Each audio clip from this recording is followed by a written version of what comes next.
we've got Mr. Holton Buggs. Now, for those of y'all who may not know who this gentleman is, and I find that hard to believe if you don't, but I'm going to introduce you to him. He is the #1 direct sales, direct marketer in the world. So as somebody just put down here, HB, I think it's the real AED Track 5 said, this guy is a legend. Absolutely, guys, we have a legend. Let me tell you his latest feat.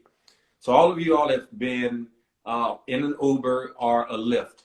This guy, in an industry that is not even crowded, just leveraged, surrounded, owned by 2 companies. This guy goes and starts a rideshare company in this economy, and now is just doing it. So just kind of express to it, because I see the T-shirt Vibe Rides, and then I see the glass, the mug that says I Boomerang. So just explain what those 2 brands are to the people who are watching. Well, I'll say this. I didn't intentionally wear or put my coffee cup in for brand promotion or whatever it is. Thank you for bringing it up, but this is. Oh, I got to stop you. I just seen a pretty little. Hold on, I just seen a pretty little lady with the last name Buggs that said, "What's up, Pass? Congratulations on your book." So I had to stop you right there. And Earl said, "What's going on? Hey, sister, how you doing?" Go ahead. I'm sorry, man.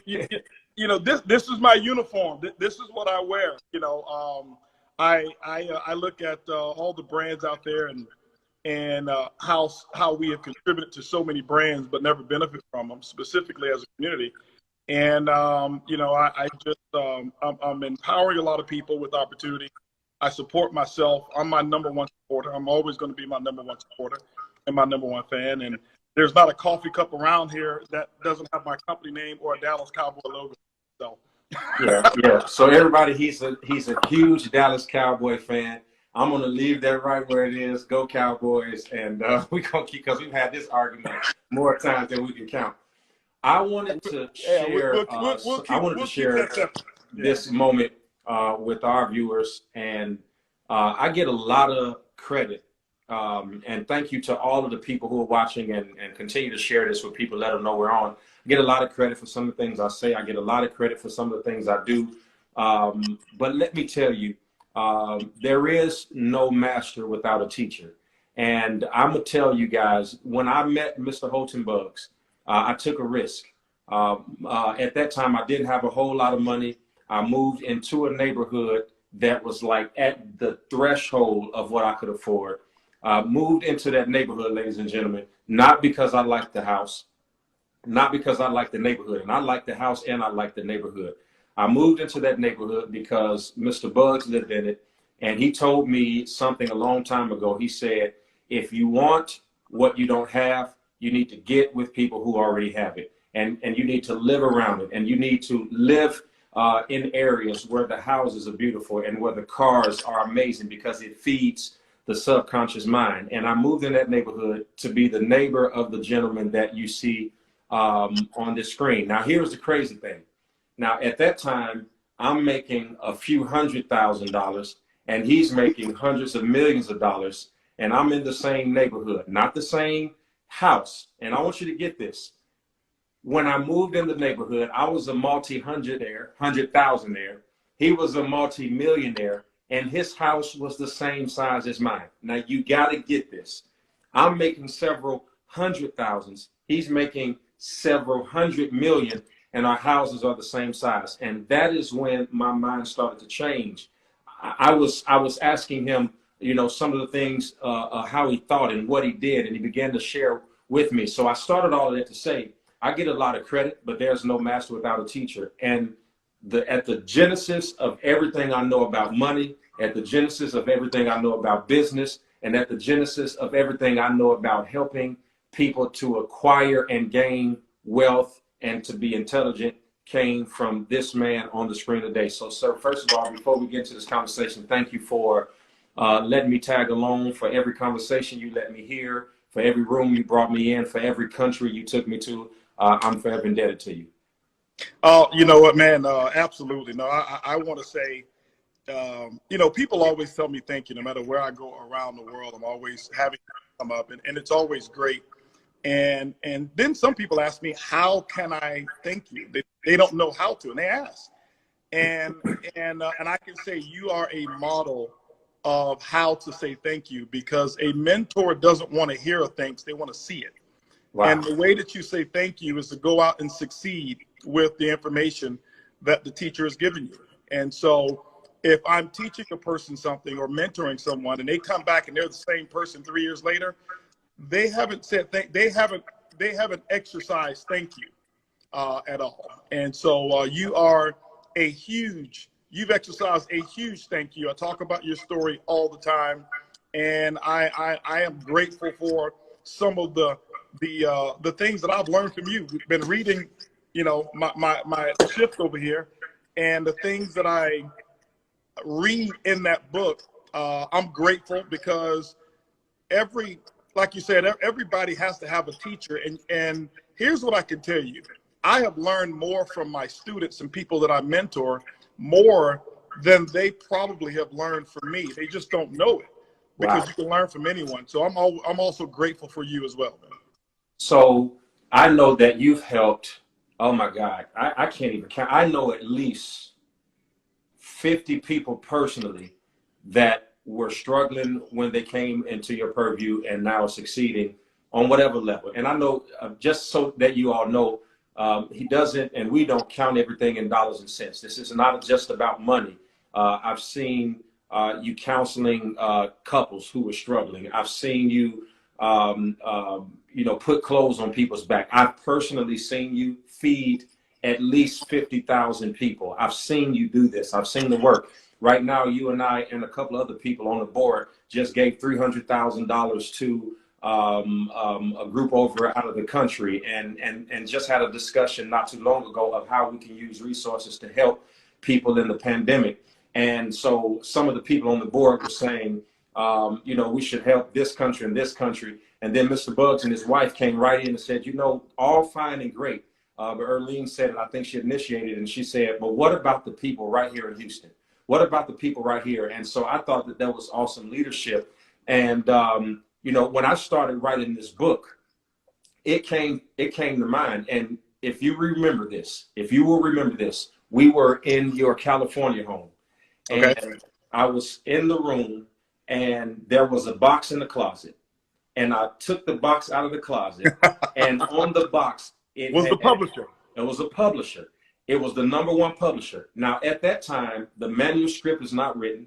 At that time, I do not have an agent. And at that time, I do not have a publisher. And you said to me, you said, Keion, thought attracts that upon which it is directed.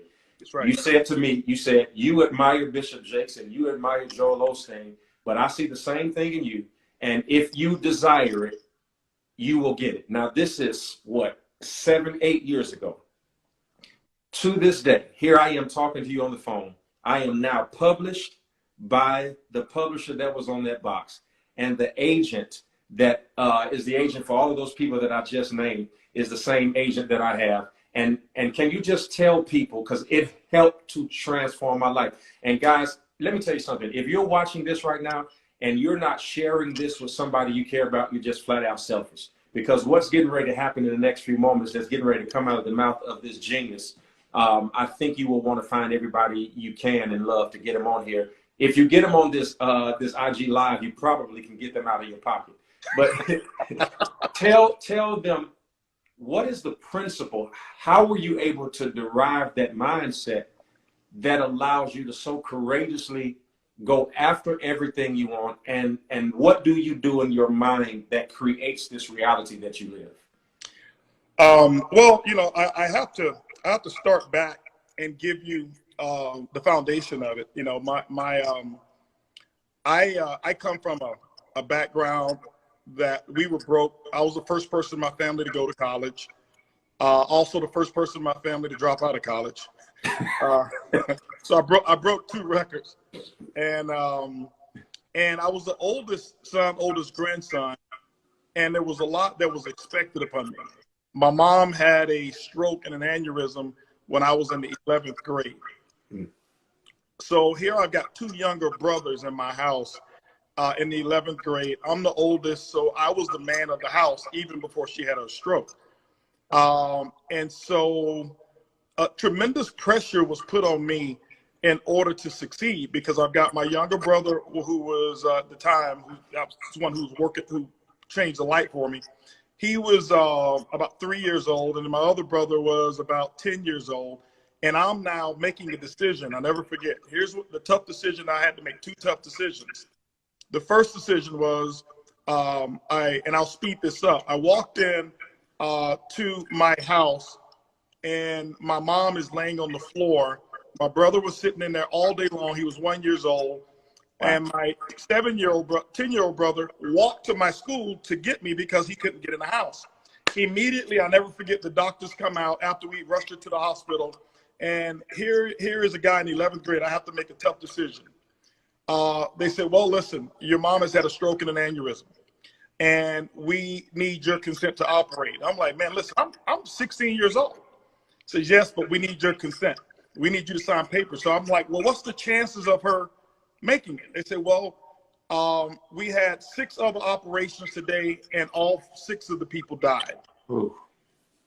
She's the 7th. I said, well, if I don't do the surgery, what's going to happen? They say, well, we don't know, but it's a very slim chance for her to make it. So I signed the papers, made that decision, and I'll never forget the decision that I had to make, knowing that I had somebody's life in my hand.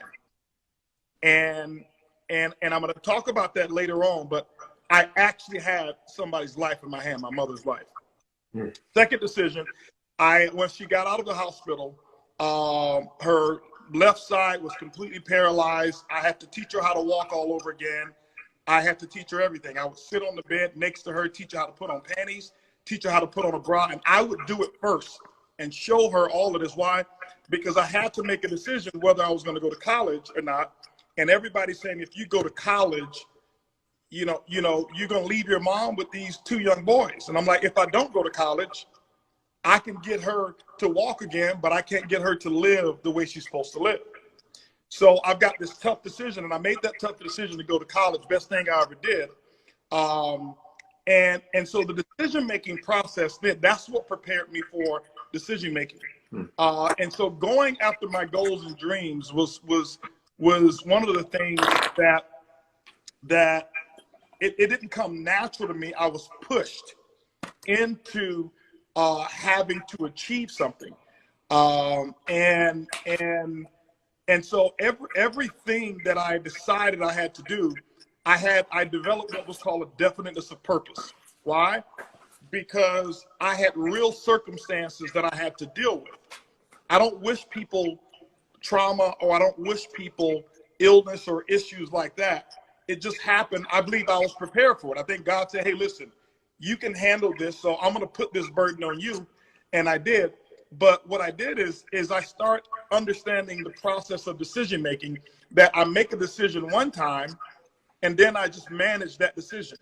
The biggest issue with goal achievement with most people is that they have a horrible time making decisions. And when they do, they remake the same decision or a different decision about the same subject. We got to stop right there, because first of all, you just set off a bomb in my head, because I don't think so one of the methods that you utilize is you make a decision and then you manage. Explain that. You just manage that decision. What does that mean? Okay. So now here's the thing. We're talking to a lot of people on here who are on this call for a lot of reasons. I'm not a pastor. I'm not a theologian. I'm not one who quotes scripture. That's not my calling. And I'm not going to pretend with everybody that I am. But I'm a believer. And here's the thing I want to ask you. Do we think that God makes a decision and then changes his mind? No. No. Okay. Well, when you make a decision, you should have gathered enough of the.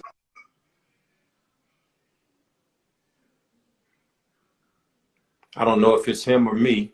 Hopefully it's you guys can still hear, but he'll come back. So I want to share something with you while he's I think he's buffering, and because I can still see myself. But if you look in chapter 3 of the shift, and I say this in chapter 3, truly successful decision making relies on a instinctive thinking. I think we lost him, so we're gonna wait on him to come back. but decisions, truly successful decisions, rely on balance, the balance between deliberate and instinctive thinking. One of the things that I've learned from Mr. Bugs myself is that there are two things that you have to know that you have. Number one, you got to understand that you have decision making. But the other thing that you have to make sure that you have is instinct. So let me see if I can get Mr. Bugs back on, because I think that his internet has just come back on. Let me see. Guys, just bear with me here. I just added him. Let's see if we can get him back. Oh, he's coming. I think he's in. You there, sir? There we go. All right. Sorry about that, man. Listen, man, my staff, they kid me all the time. They said, man, you got this big old house and you got the worst internet in the world. So well, I'm on Verizon internet now. I took the Wi-Fi off. I'm just Verizon internet now. So let me tell you, the bigger the house is, the harder it is to get a signal. Man, listen, I think I've got 22 repeaters around here, and I can't get a signal when I'm in certain areas. But anyway, we're gonna get this done. I can tell you that. Yes, sir. So what I was saying was this here. You know, we in managing decisions, I make the decision one time. I gather enough facts, I make a decision, and then what I do is I navigate myself towards the decision. So if I am starting from Houston and I'm going to Dallas, I've number one made a decision that I'm going to Dallas. Now, does it make sense to get from Dallas all the way to Sam Houston and then say, I don't know if I should go to Dallas, and turn all the way back and come to Houston? And then when I get back to Conroe, maybe I should. So I go. I go all the way back now to Dallas. And then when I get to Dallas, I get past Sam Houston, and maybe I get, 70 more miles down the road. I don't know, should I? And then I start coming all the way back to Houston. I'll never get to Dallas. Because you didn't manage the original decision. Right, because I'm making different decisions about a destination. So when I go to Dallas, I've decided I'm going to Dallas. So what my job is to manage the navigation. So if I have a roadblock, I'm still going to Dallas. I just now have to take this highway here instead of 45 all the way out. And if there's a roadblock or an accident here, okay, my decision of going to Dallas is final. I'm not retreating. I now have to take a different route. And if people resolve decision making like they do vacationing, they'd be more successful. Wow. Now let me tell you guys, I know that's true. I know it's true. I remember the day like it was yesterday. At this time, Mr. Bugs was in another company, and I just seen one of our good friends, Johnny Wembry, that just came through. So Johnny, we give a shout out to you. And I thank you guys. My team is telling me that you all have some questions in the box, so I'm going to answer some questions. But let me first tell you about that decision-making thing. So I am in Dallas, Texas at the Hilton Anatole. At this time, you're in a different company. You've got 7,000 people in one room. You've got 2,000 people in another, and you've got another 3,000 in another room because your event that weekend was so big you couldn't fit everybody in the same room. And you had given me and the people who were with us VIP tickets. I'm sitting on the front row. You have a blue Armani suit on. I'll never forget. I think you have some blue Angelo Galasso shoes on. And I'm looking at you because I've never seen anybody who had their shirt unbuttoned down to the third button and it stayed crispy. I didn't know how you had done it. And you said at that time, and for those of y'all who seen me take my pen out, one of the things he taught us that day was, and I just saw Avant, she just said she was there. I remember she was there in that company. You said that day, you should never be in the presence of somebody who has what you want and don't take notes. Right. And so you just said something, and I started to take notes. So if everybody saw me look down, I still live by that creed today. To this day, I make sure that Mr. Bugs and his staff understand that every time he has a leadership meeting, even though I may not be in the business or the company he's in, I'm on that leadership call because faith comes by hearing. And so I got to make sure that I hear those things. But you said that day, you always have to make a decision and manage it. And you said that if you have to use the restroom right now, if whatever it is, I am talking, and those of you in this room, you want what I have. So if you have to use the restroom, you hold it. And at that time, my cell phone rings. I remember that. And my phone rings and I look down at it, and you said make a decision. Now, I've got to give you the background story, ladies and gentlemen. I have just emailed my now mentor, Bishop T.D. Jakes, for the first time that day. He asked me to give him a phone number. I gave him my phone number, and I'm in Dallas, and I'm thinking, oh my God, is this Bishop Jakes calling me? Now, guys, this is 12, 13 years ago. This is a while ago. So I've got a decision to make. I've got a mentor standing up there saying, don't use the bathroom, don't move. Then I've got my phone ringing thinking that is the next person that God is sending into my life. Long story short, I get up and I am the only person in the whole building moving. I walk out and it's Bishop Jakes, and he has just listened to one of my sermons on YouTube, and he has verbatim preached the sermon back to me and told me what I should have said and what would have made it better. And so in that day, I'm listening to a mentor and I gained a mentor. I could have sat there and I could have dilly-dallied around and wondered and had you looking at me and you let me in for free and all that kind of stuff. And I could have been worrying about what you were going to say, but I had to make a decision. And I think, and I know I made the best decision. I got up, I walked out, and I gained something from that moment. And from that moment, I was able to bring the two of you all together. And when people ask me what I think my destiny in life is, I think it changes. But the mission statement of my life right now is like, I am a hinge at this place in my life. I'm not a door because I haven't accumulated enough. I'm not a way because I'm not old enough. I haven't earned it yet. I'm still in the learning process. But I do have the ability to connect worlds and hinge in between. And so that's one of my lots in life. I want to go ahead and give you some of the questions that people have up here. Sure. And let's see what we can do. Somebody says, do you think when we are indecisive about a decision, says, does that mean that we have not thoroughly prepared ourselves for the outcome? Well, yes. I would say that you have not necessarily, you may not necessarily be ill prepared. You just may not have the courage to accept the reward. And so sometimes the fear of succeeding or the fear of going this direction may cause indecisiveness. Wow. And so some of the biggest fears that I've had have brought about the biggest reward. I've never been rewarded to do something that I wasn't afraid to do. But what I had to do is, like I said, I believe in making a decision, and then I make it the right decision. So some people say, well, I need to really sit down and pray on this and make sure that I'm making the right decision. And you know me, I just keep it real. I think that is sometimes what we're doing is we are, what's the right word that I use is we're really abusing the power of prayer when we say stuff like that, because you need to sit down and pray and to determine whether you're making the right decision. No, successful people don't do it that way. You make that decision, and then the work that you do after the decision is made determines that you made the right decision. The work. That's what determines whether it's the right decision or not. Because what happens is sometimes we want to jump and we want the result right then and there. So if I decide today, boom, here's my lottery ticket.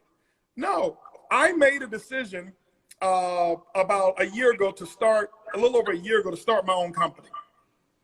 It was the thing I never wanted to do. I had no interest whatsoever in starting my own network marketing company, but I made a decision to do it. Was it the right thing? It was the right thing to do.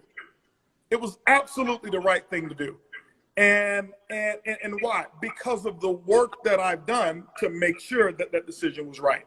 So it's not that you're ill prepared all the time. You could be absolutely prepared. You could have all the things there, but you're just absent or lacking in the courage department. And sometimes that's what we need. We need courage. We need people around us who are going to stop allowing us to be comfortable. And we got to stop comparing ourselves to the people that you know and the people that you hang out with. Because let me share something with you. if you hang out with your neighbors and your neighbors are your counselors, and there's other neighborhoods that you would like to live in, you got the wrong counselors.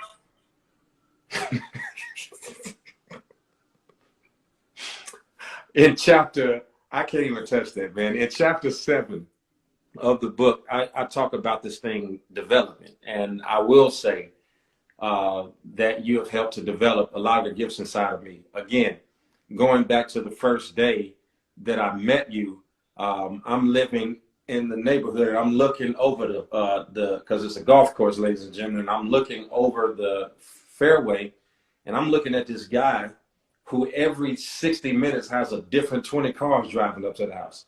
And not just regular cars, Bentleys and Rolls Royce and G-Wagons. And I'm like, who is this guy? I said, I know what it is. He's a drug dealer. I know what he is. He's a drug dealer. The guy sells drugs over there because every day it's a new car, and every day there's something being added. And well, ladies and gentlemen, I'm inquisitive. So I went to go meet the drug dealer. So I go over there and I knock on the door, and I say, sir, I'm your neighbor. And, I've been to a couple of your events, and I want to know what you do. What you do. I mean, you young and you're successful. I want to know what you do. I want to know how you do it. And if it's legal, I'd like to become a part of it. Ladies and gentlemen, I was fully ready to be kicked off the porch. I was fully ready to be told, man, get off my porch. Who are you, you weirdo? No, sir. This man let me in his house, had a chef cook me breakfast, took his shoes off, was barefoot at the breakfast table, and sat Indian style at the table for 2 hours and told me everything that I wanted to know. I mean, for me, I recognized that I was being developed, right? And you sat at that table and you developed me. And Helen Keller said these words. She says that character can't be developed in ease. Only through suffering can the soul be strengthened. And I think that a lot of people look at you now and they see number one in the industry, and they see you developing millionaires, and they see you changing lifestyles and all of that kind of stuff. But to give credence to the people, can you talk about the shift of where you started? Because most people know where you are, but they don't know where you came from. Yeah, you know what? I can tell you that I started with humble beginnings. I mean, first 7 years of network marketing, I never made more than $500 in any month. This was 30 years ago. Okay, I started September 1, 1990. I never forget it. And for 7 years, up until 1997, my biggest month that I earned in income was $500. And I had only done it 3 separate months. So imagine 7 years, I never missed an event. So just imagine you're going to an event to get trained or whatever it is. For every week, there's meetings. There's 2 meetings per week. And then there's major quarterly meetings, and there's one big annual meeting. And I never missed an event ever for 7 years. And there was only 3 months that I can say that I brought home $500. Wow.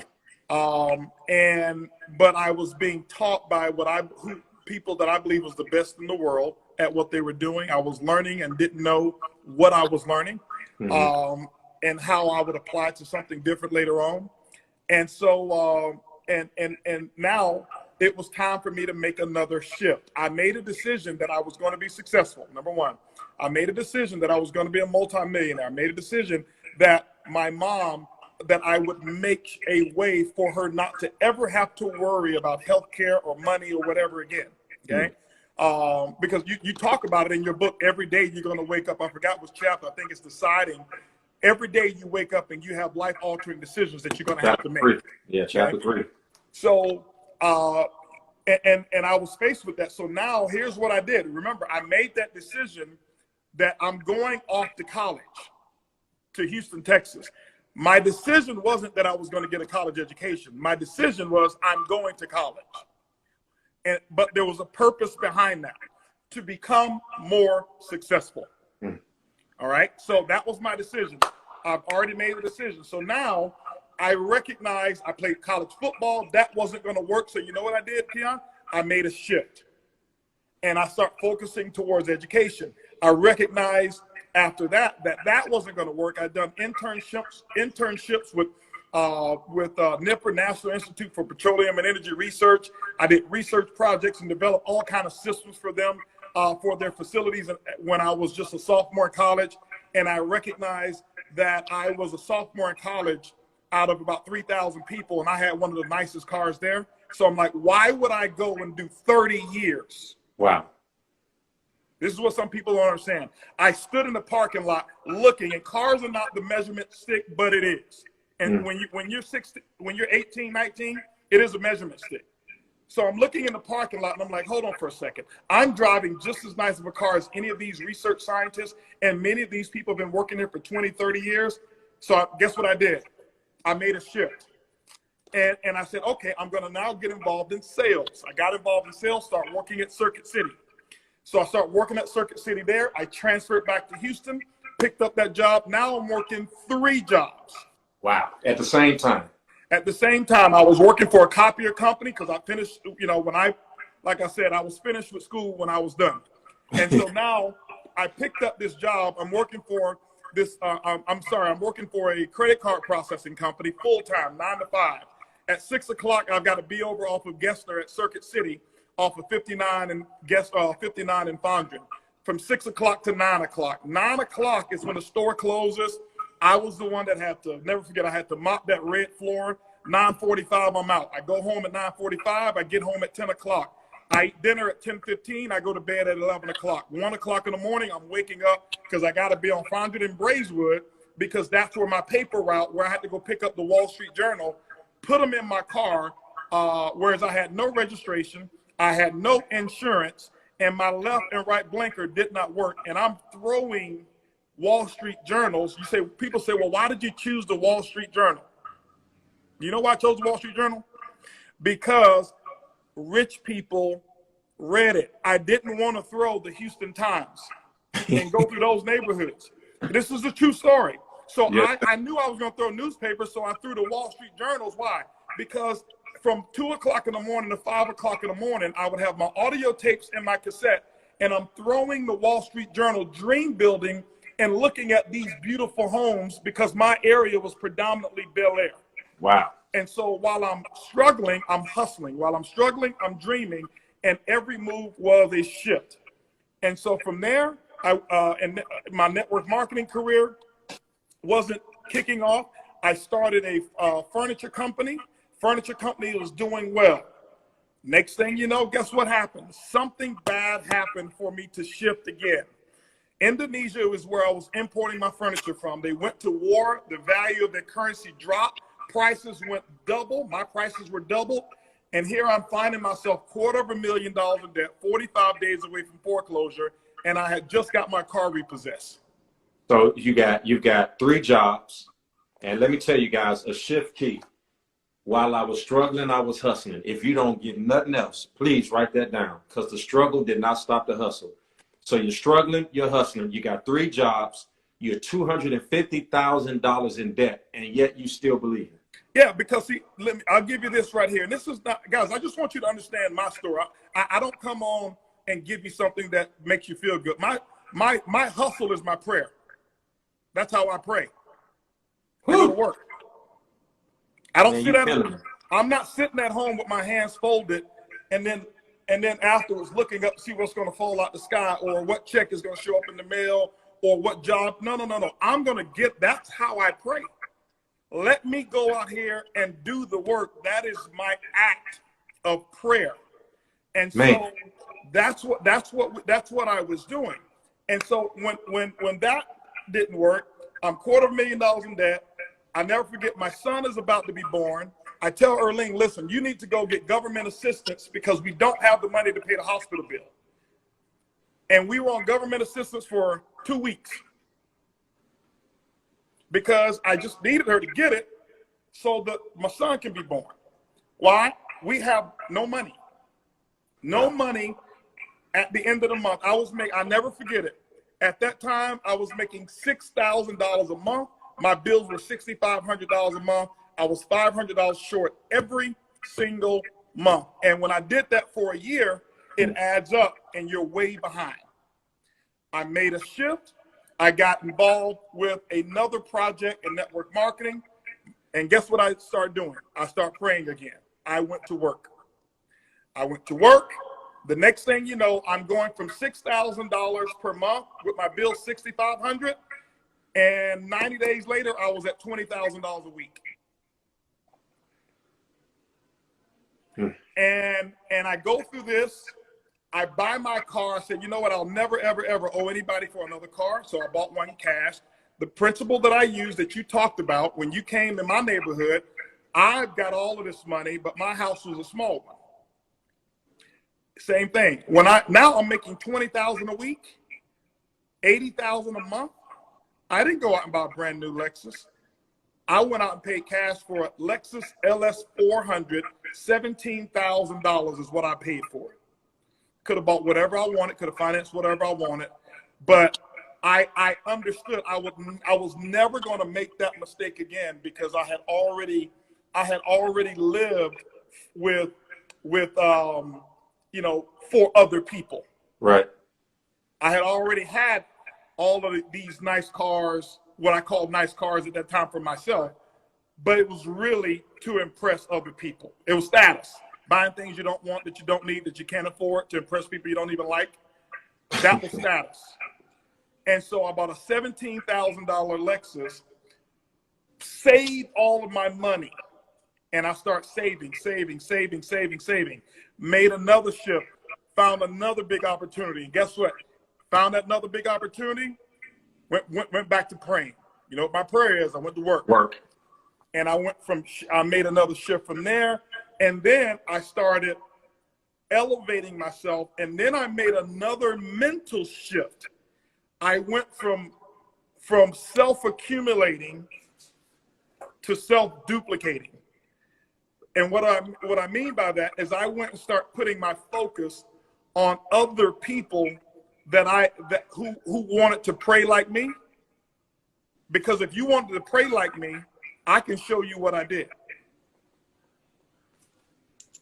So that means that people who had a strong work ethic, and they were like, hey, I just need to know what to do, I could show them what I did. And so I did that, and I stopped counting now, but we've developed directly that I personally work with.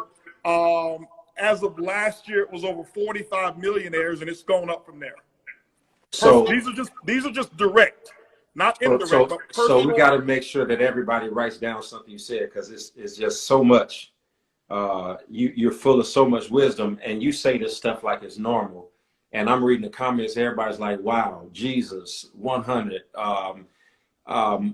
Guys, please write down the fact that he went from self-accumulating to self-duplicating. Please write that down, because one of the lessons that I have learned is that the only way you're going to get what you want is to help somebody else to get it first. I promise you, I am, first of all, a living testimony. You could only imagine where I was when I met Mr. Bugs. When I met him, I was in a one-bedroom apartment, sleeping on a leather couch. I was destitute, plenty of debt, been raised in government assistance all of my life, so I knew no other way of living other than getting help. All the way from there to being in this group, as you call it, the top 3%, top 1%. And I'm not saying that to brag, because you don't have to have an exorbitant amount to get in there. When you hear the top 3%, many of you think that that's an unattainable goal. But if you'll look at me, mother worked at Taco Bell, made $7 an hour, raised 4 kids, never had a father, never received one dime of child support, never lived in a home bigger than my master bedroom right now. If God can do it for me, he can do it for anybody. But you've got to have somebody to teach you along that way. You have to be trainable, you have to be coachable, and you have to be teachable. And no matter what God has done with us today, and I'm the owner of several businesses, and our church has many locations, and God has been good to me. And for those of y'all who are not people of faith, you have to forgive me, because I am a man of faith, and I live at the intersection of business and faith, so I'm not going to exclude my God. And I'm not going to call it the universe, and I'm not going to call it some higher power. His name is Jehovah. His name is God. That's how I roll. But I also understand that God uses human beings in the earth to help you get there. And if that were not the case, he would have never sent Jesus if you didn't need humans to get you there.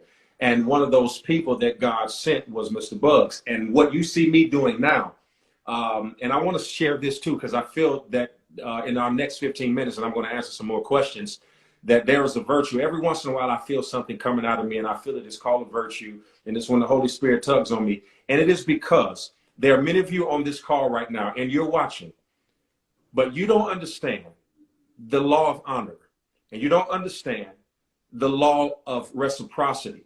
Here I am. I start in a position that is not desirable. I now sit in a position that is, and I still do this with Mr. Bugs when y'all ain't watching. Mm-hmm. Just yesterday, I did the same thing. I sat on the phone, and listen, when you are talking to somebody who has your answer, please don't answer. Just listen. Just let them go.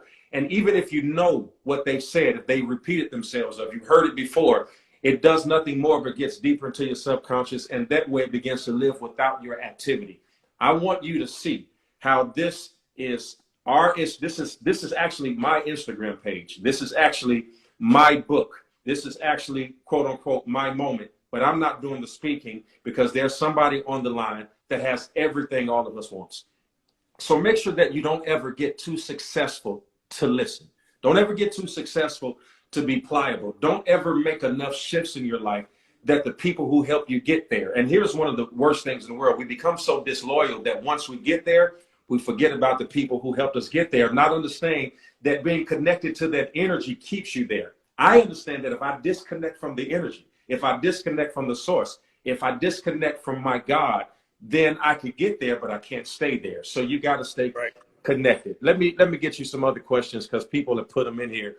I'm gonna answer a very basic question. What you think about this? How do I start building wealth on $42,000 salary with 3 kids? I'm willing to put in the work. What would you say to that person?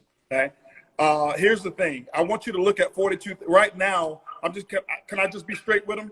Be straight. Just you're looking straight. You're already looking at you look at what you have from a deficit perspective.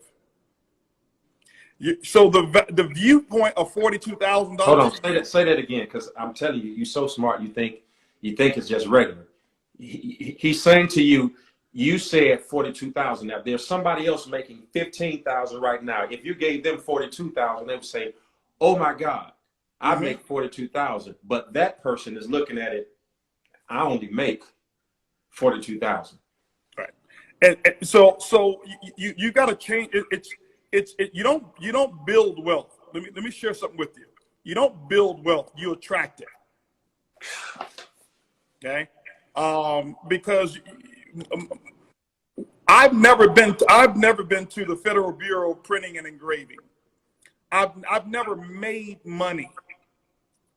What I did is I worked on me, and I start to understand where money comes from and where wealth comes from. Wealth comes from being attractive. How do you be attractive is the question that you want to ask yourself. $42,000. Here's what I want you to look at. I want you to look at it that you're in a surplus, that you get to start your wealth building journey at $42,000 when Keion and his mom started at $7 an hour. And if you look at $7 an hour times 40 hours a week, that's $280 a week. That's $560 a month. That's $1,120 per month times 12. That's not even $14,000 per year. And I'm not yelling or scolding you. I'm just giving you a different perspective to look at it, because normally before you ask for more, be grateful for what you have. And when you're grateful for what it is that you do have, and you learn how to become attractive by working on this, by my speech, by how I talk.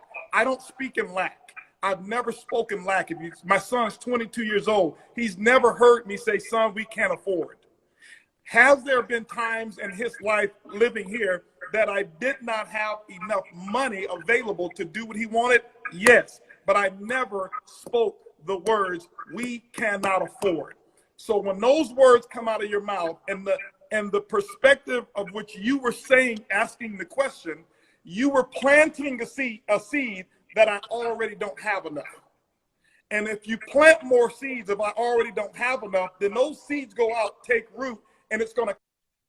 Well, right now, I'm gonna keep going because his Verizon is acting up again. But guys, let me tell you something. This thing is crazy. I hope you're getting it. But please make sure you write that down where he said accumulating and the duplicating, and that you don't build what you attract.